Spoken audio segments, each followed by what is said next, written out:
So very nice to be here.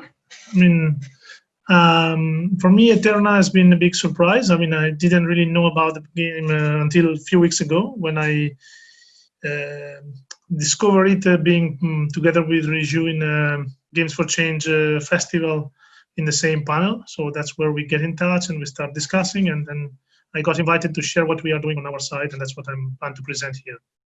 What I want to do is a bit introduce myself.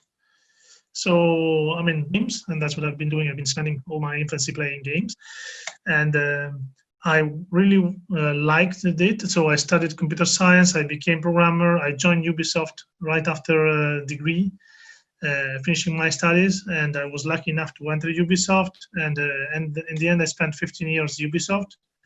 I started as a programmer. I left the company 15 years later when I was production director of the Barcelona studio. And you can see on top how the game evolved. I mean, my first game was in Game Boy Color, and then when I left the company, we were working on PS4. So things have been changed quite a lot. In the 15 years, I've been lucky enough to work with a wonderful team and a wide variety of projects. And I've been able to learn a lot from all these guys and from these experiences. And here are some of the games I've been working on in my 15 years at Ubisoft. But I get to a point when what I wanted to change, I wanted really to do something different from commercial game, even if I like what I did. And that's why we together with a few other people, we founded a Video Game Without Borders. And that was 2015, so it's like 5 years ago. So Video Game Without Borders, first of all, who we are and what we do. So we are a global community. We are more than 300 people in more than 30 countries at the moment. And we do have in common that we do believe in the power of a digital game to change the world for better.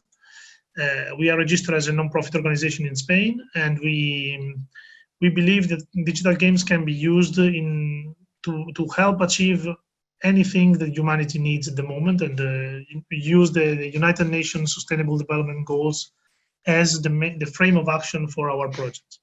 In fact, what you're doing at Eterna is really in line with this. You're really working on the health side, but there are many other fields that we think games can be used to, and we are open to use games for all of that. In fact, that's what we do. We develop and distribute games, digital games, to change the world for better. And that's the first project we did a few years ago, in 2016. We started, it was released initially 2017, and it's still running. And it's a game that was designed in order to help Syrian children who are out of school because of the conflict, in order to learn to read and to help improving their psychosocial well-being. So it's a sort of an educational game. You play with these characters. We received several international awards, and it's been tested and improved its efficacy in a refugee camp and so on. And it has very good feedback, both in terms of downloads. We are approaching 300,000 downloads and 4.6 stars on Google Play. The game is completely free. It's completely open source. It's in Arabic because that's what the mother language for Syrian children. But we are now adapting it to considering it as a free and open source solution for education for all. And that's why we did a specific version for Morocco. We are working on a version for Afghanistan. And we even work with the Ministry of Education, an example in this case in Uruguay, to make game to use as a tool for learning foreign languages. As you can see here, we were really focusing on educational game because that's where we got the initial funding. The initial project was funded by an international call for innovation that we were lucky enough to win, got the funding, and we were able to build a team and start working on it. But we are, in our vision, we really believe games can be used for anything from gender equality to climate change to health and so on. So that's, and in the beginning of this year, we were still working mainly on the Antura project and scaling its impact on different regions or languages around the world. When the coronavirus appeared on the planet, and we started having seeing the consequences of the pandemic, and that was March here in Spain when the lockdown started, and we were still focusing a lot on Aventura, as I was mentioning, and we realized that it was something so big that we could not ignore. We could not go on with business as usual. We should do something as well. We should bring our own brick to the wall, and that's why I proposed to the community, to our community, say, what if we make a game about coronavirus or trying to help with our own games? And the response was very positive. In a few days, we were able to have many people joining and to have almost a full team available to work on a new game, including involving their own companies or studios, like Margarita Studio, that in fact they took charge of all the artistic direction.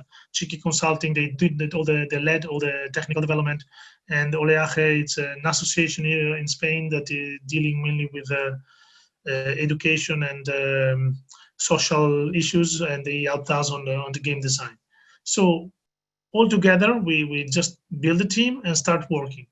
We knew we were in the middle of a pandemic, in lockdown, and we were in a hurry to ship a game as soon as possible to try to help with what we could. And that was a discussion about what type of game could we do. And then the very initial point for us was, for the concept, was the flatten the curve concept, movement, that we thought it was what was really most important, because the hygiene and social distancing measures, we had been listening them already for several weeks. Simply making a game to teach how to wash your hands, we thought it was not enough. We had to do something more deep, and that's what the concept focus about. It's really about flattening the curve, and that's what we wanted. And that's what the game looks like. In fact, what you're asked to take the lead or rule an island, but with your decision. And every decision have an impact on the main indicators you have. So you really control the curve with your own decision. And obviously you have to flatten the curve. So you have several advisors that propose you ideas every day. You choose which one, and then you have to take a decision, always with a touch of humor. Like in this case, you know about the toilet paper crisis. I mean, people rushing to buy toilet paper. I mean, nobody understands why, but still, we wanted to bring this touch of humor because it's an entertainment project for us. So in some way, the game has the ambition to recap what we learned in this week's month now, but at the same time. The goal in the game is to develop the vaccine in order to defeat the virus. And that's more or less what we want to do in real life as well, because we are looking for donations to help initiatives that are either looking for vaccines or helping the society deal with cope with this emergency that is happening right now. So in the end, this is the main concept. As you can see, it's a very simple one. As I said, we had a very limited time, so we wanted to ship it as soon as possible. And in fact, we were able to develop it completely from scratch, from the initial idea to the community to the release on Google Play Store. It was 1 month and a half. It was, I've been working on many games. Someone really rushed. And this one for me was a record. I mean, it's never been so quick, especially without budget. The game has been completely developed with volunteer contributions. So we really didn't spend $1 in budget on the project, neither on development, neither on promotion. And we shipped in Spain, as I said, in March, but then we had several translations joining on the project voluntarily as well. And now the game is available in 19 languages, more are coming in. So you can really play on many, many languages at the moment, even if the release on multi-language has been a few weeks later. So I wanted to dig a bit more on how we did it. So as I said, we had several teams. So we had a full team in place after a few days. So in pieces, and we had one team focusing on the art direction. So that's what some of the concept they were doing in order for the characters. When the design was finalized, and then the 5 advisors were defined in terms of what we wanted, what are the key indicators in the game, and these are the final ones. We have public relation, because your image, your popularity among the citizen, it's key. If they're unhappy, they will just kick you out of their ruling position or governor position. And the research, the goal is to discover the antibody. So the vaccine. So if you have, the more you invest on research, the sooner you will get it. But at the same time, you have to be careful with the money, your health system, in order to have enough capacity to treat all the patients that get infected. At the same time, you have, the emergency unit in order to take measures like lockdown and stuff like that. So there were really different fields, and each one of these advisory really proposing ideas about each one of these. And it's up to you to choose how you play. I mean, and there are some that are absurd, like the one of toilet paper I was mentioning before. But in the end, it's really up to you if you want to play more like, Sweden, or more like Spain, or more like the United States. So we didn't want to enter the politics part, but it's true that we had the opportunity with this pandemic to see different, let's call it, strategies that different government or countries took. And so we tried to suggest in some way to make a reference to those, even if we want to stay out of politics, as I said, because that's what we really, all of us, what we learned during these weeks and months. The whole model behind the game is not scientific. So it's a game. We designed it to be a game, and so it's a very, very simplified model. We knew how the curve should look like, so we designed a system that made the curve look like what we wanted. As I mentioned, the proposal and the decision you take, sometimes they are really close to reality, but sometimes they are really going in the absurd, surrealism kind of style. And so this is a bit the main loop of the game. So every day, this is the indicator of your day. You have to choose one of the advisor to listen to a proposal, and then take a decision, either option A or option B. You just have two options every day, and then see the impact on the main indicator. So the curve will evolve according to what you have and all your parameters as well. So if you spend more money, obviously you may run out of money and then you lose, or the popularity can get zero, you lose again, or the curve gets above, the number of patients goes above the capacity of the health system and you lose. But your goal, so in the end, is really to survive, to maintain the curve flatten enough to give you enough time to discover the vaccine and win the game. It's a very simple concept in the end, but we thought it was powerful enough to convey the message we wanted. And then, as I mentioned before, the real goal we had in mind with the game was to raise funds for initiative fighting against COVID-19. So in the end, the game is completely free. We are distributing completely free. It's available on Google Play and as a web app. But all players are invited to donate. And when you get to donate, you will get to our website when we have a list of initiative we support. We recommend you to donate. We don't deal with the money. We didn't want to manage the money ourselves. We just directed the players directly to the website of the initiative, of the fundraising campaign, where you can donate directly to the campaign itself. We are supporting the Solidarity Response Fund from the United Nations Foundation for the World Health Organization. So this is an international campaign. But we are also trying to have a deal on a national base in order to have a per country initiative. Like we have two deals with two initiatives we support in Spain. One is a research one.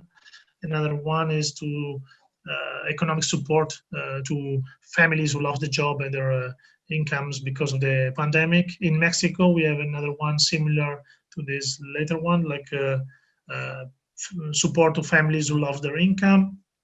And in Italy, we have an agreement with, so we support the fundraising campaign from the food bank, the Italian food bank as well. So that's what we have. We are actively looking for more initiative around the world. We don't have at the moment any initiative in the US. So this is something which definitely discuss. We could even reach an agreement with Eterna, and maybe we can even support your own fundraising since I discovered you're running one. So so that could be a really cool one. And you can get completely free. You are invited to donate if you can, but you can enjoy the full game without.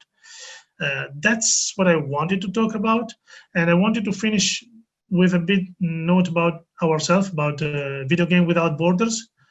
So our motto is "We believe in games." Here you have all our contacts, so you can write us contact on social network or by mail as you prefer.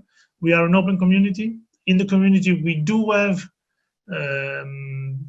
mainly game developers, but we do have psychologists, we do have educators, translators. So anybody who is interested to join and help, we are very happy to welcome anybody. And any help also in spreading the word about Flatten Island would be more than welcome. Is it possible to write different levels of writing for different ages? Technically, yes, we could do it. We mainly targeted adults in the game. But the game is designed in a way that kids can play because there's nothing kids cannot. Maybe there could be some concepts that are a bit complex for them, especially for younger kids. We expect kids from 8 to 10 years old to be able to play because there's a lot of text, so they need to read a lot. But we also think it could be, we didn't design for it, but we just realized after that it could be a very cool tool for parents to play with their kids in order to talk about the pandemic, to explain it, to explain why some of the decision from the government has been taken, to maybe to educate for educators and teachers as well, to raise the topic and discuss together with the classroom and stuff like that. We didn't really design for it, but we see potential for that. So technically, yes, it's possible. The challenge is that we will have to rewrite many of the cards or the question or the proposal that are in the game, and it's quite time consuming, and then translate to all the languages. So it's pretty time consuming. I have a question. For an effort like this, if you were to pay, you said it was all volunteer, what would be the budget roughly? How much does it cost to put together a game like this? And how many hours?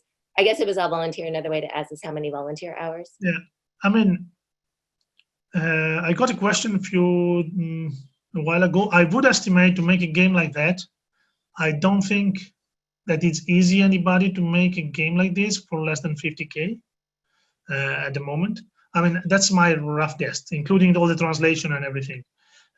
It could be that it could be cheaper, but with the level of expertise we had in the team, with this very senior guys and stuff, I don't think it could be possible to make a game similar to this one with less than this.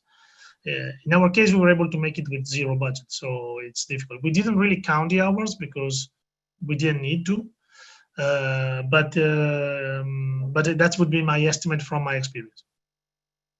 Okay, thank you.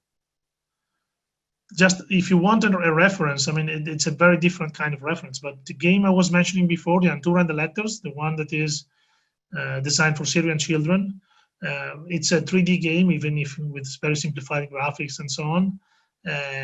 We received €500,000 in 2 years for development, field testing, and improvement, and distribution as well. So it's quite a big budget. But it's a much bigger project, and it took 2 years, including all the cycle, including the improvements. So there's a range depending on the game. The budget will yes, change a lot. definitely. Okay. And also it depends a lot on what you already have.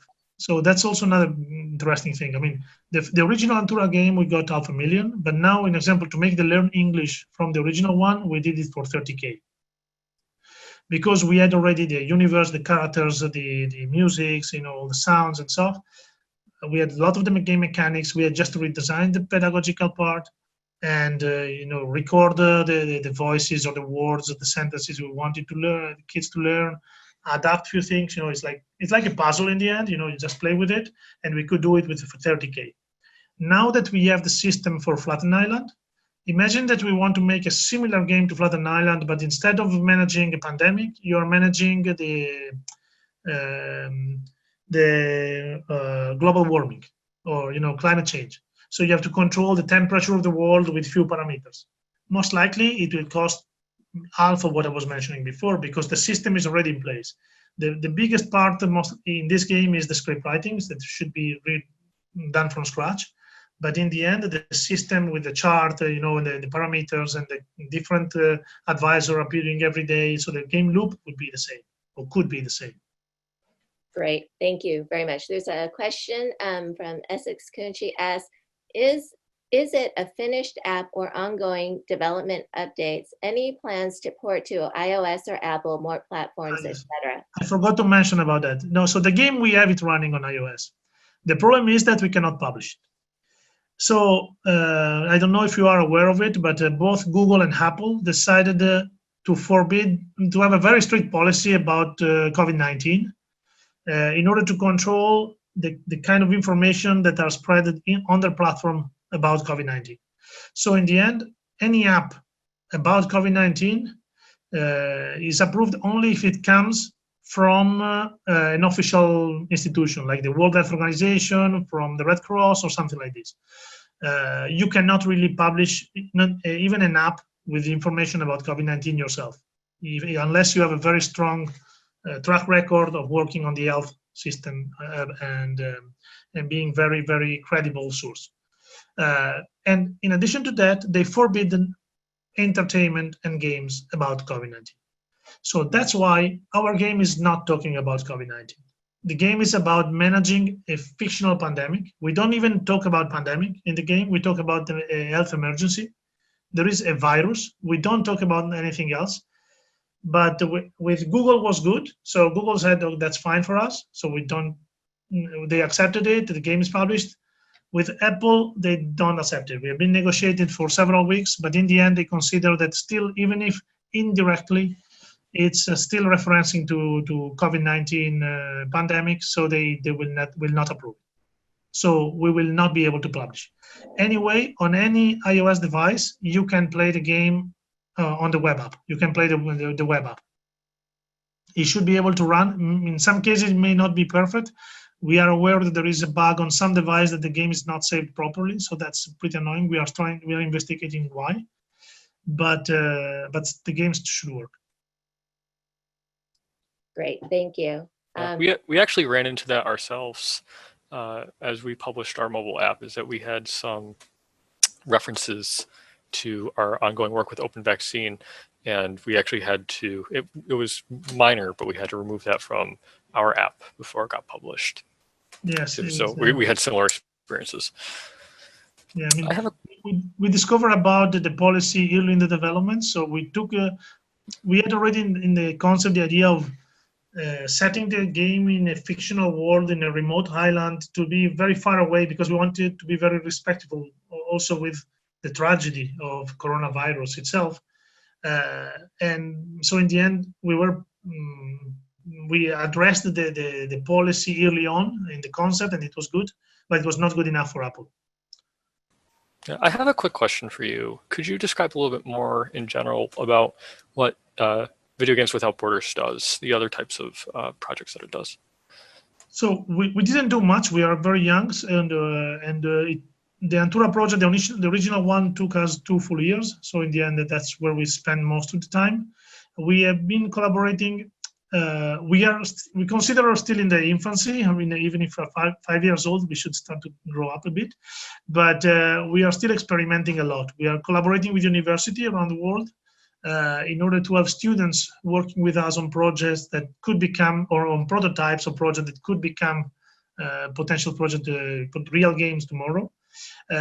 We try to involve students as well from different university in the development itself of the games.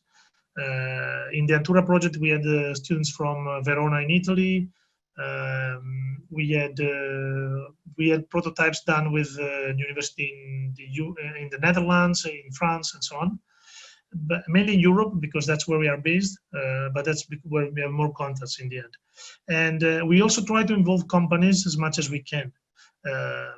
in the original Antura game, we did it together with the German university and the Lebanese development studio, in order to, also because of the Arabic, it was important to have someone really knowing very well the language and being on the field. So that's what we do. But to make it simple, what we really do is to develop and distribute games for social impact. That's what we do. We try to use the community as the space in which we define concept, we look for funding opportunity, we discuss ideas and stuff like that. But we thought until a few weeks ago, I would have said that it's impossible to make a game only with volunteer contribution. Now we made it, so I cannot say it anymore. I have to say we did it, but I still believe that this situation with the lockdown was a very special one, and I don't think it will be easy to repeat. So this normal way of working would be to have an idea, finding a good collaboration, partnership, because we try not to do any game alone. We are not expert on anything. I mean, we need expert on, if it's education, we need expert educators. If it's, health, we need expert on health and research. So that's what we try to do, have a strong partnership, and then looking for funding together in order to develop the game specifically for the needs, for the problem we want to address. Okay, thank you. There's a question from Landon. How many people played? I assume referring to Flatten Island. So we had a few thousand download of the game, a few thousand players when we launched in Spain. Now that we've launched internationally, we have seen the number increasing, but not as much as I expected. So I think we are still under the 10,000, I would say, number of players. And the number of players daily, I don't think it's that high lately, and that's why I would like to push it a bit more. But I'm looking for opportunities, because doing promotion without budget is very complicated. So that's what we are trying mainly to cross-promote with the initiative we support. So right now we are, in example, pushing a lot in Mexico with the new deal we had with the CEMEFI, and there are this funding for families who lost their incomes. So we really try to use this win-win collaboration in which they are interested in promoting, because they will get players who will donate to them, and then on our side we get more visibility and acquire new players. Great, thank you. I had a couple of questions, Francesco. This is Riju. First of all, thank you for a great talk, and thank you for taking the time to join us. I know that you are actually on break, and so we're doubly grateful that you could join us. My questions were both related to how you've been able to make two very international games. First question is about Antura, or Letters with Antura.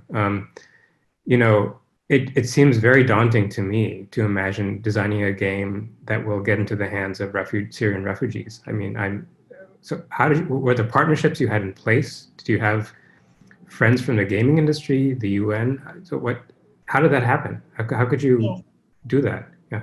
So it happened because, so it was a very, very beginning of Video Game Without Borders. The community was just starting, and a former colleague of mine, who is a professor now in the German university, Cologne Game Lab, and has two friends who are Syrian, and was studying with him in France a few months earlier. So they heard about this competition, this call for innovation organized by the Norwegian government. So that's why we got the news, and we decided, okay, we can try to apply together. And then we looked for a third partner that was in the region. So we had some contact with the most likely the most successful development studio in Lebanon, and we contacted them. They will like the project, and they joined it. So that's where it started. But the real kickoff was thanks to the call for innovation from the Norwegian government, who had quite a big budget. They had $1.7 million for the overall competition, because they selected 5 projects for the concept, and they funded until, they call it alpha, but it was most like a first playable. And then they selected 3 finalists who funded until beta stage. And then, so we were lucky enough to get one of the 2 winners, and we got funded also for distribution and field testing and improvement. So that's what also was part of the success of Video Game Without Borders. I mean, we started with zero budget, with just with zero money as an association here in Spain, just an idea and a website. And then we got on a project with €500,000 budget, just to start in a few months. So that's where everything started. So the real challenge there is to learn the opportunities, the funding opportunities that are out there, and then finding the right partners to apply together. But who helped design the game to make sure it would be playable by the Syrian community? We had them involved from the very beginning. As I said, these two guys were from Syrians. They were not real refugees, but they left Syria at the very beginning of the war, and they were studying in France. So they had a lot of contacts with the Syrian community. So we tested the initial concept. We tested even, details, not details. I mean, the game, as you've seen, they have a puppet dog as a character. And there is this concept that the Muslim do not like dogs, or the Quran said something about dogs that are impure. So we had to test the idea of using a dog in the game and validate it with Syrian families. So we ran several Skype, let's say focus group through Skype, or even internet polls, in order to collect information at the beginning. And as soon as we had a playable prototype, we tested mainly in Germany, because there's a refugee camp, or there are some refugees hosted by the Red Cross in Cologne, where the university is based. So we were testing every month with kids, from real Syrian kids on the field. And even in Lebanon, we tested several times, because there's many refugees there. So it's quite a challenge, and that's also why it's also important to have strong partners on the field. Exactly. Yeah. So that's very helpful to hear. The follow-up question. Actually, the Red Cross, were they partners you had lined up near the beginning as folks who could help playtesting in Germany?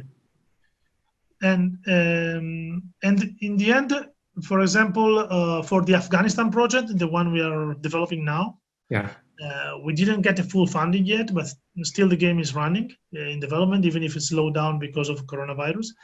So we are in partnership with 3 entities from Afghanistan, or working in Afghanistan. There are 2 NGOs. One is an American NGO, like a New York-based 501 organization that ran a school for video game, for coding, in fact, in Herat, in Afghanistan, for girls. And so we wanted to have girls from Afghanistan working in the team. And they are part of the team. And then the other one is a more classical non-profit, that is offering access to internet and educational content in suburbs and poor areas around the cities. So that's where they help us with the design of the pedagogical content and the distribution, or validating the distribution system in the end. And also, we were able to involve a mobile operator from Afghanistan. How do you find each other? I mean, so for Eterna, we have been really siloed into English-speaking countries for a while, and that's because of the expense, what we thought would be the expense of translating the site and localizing it. Whereas you built that in from the beginning, and have these amazing partnerships. So I mean, it took time. I mean, in the end, the Antura project got quite a lot of visibility, because, in example, the winners of the competition were announced at the UNESCO during the Mobile Learning Week. It's a big event they run every year.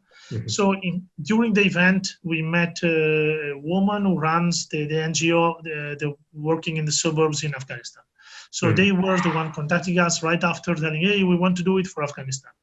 And then the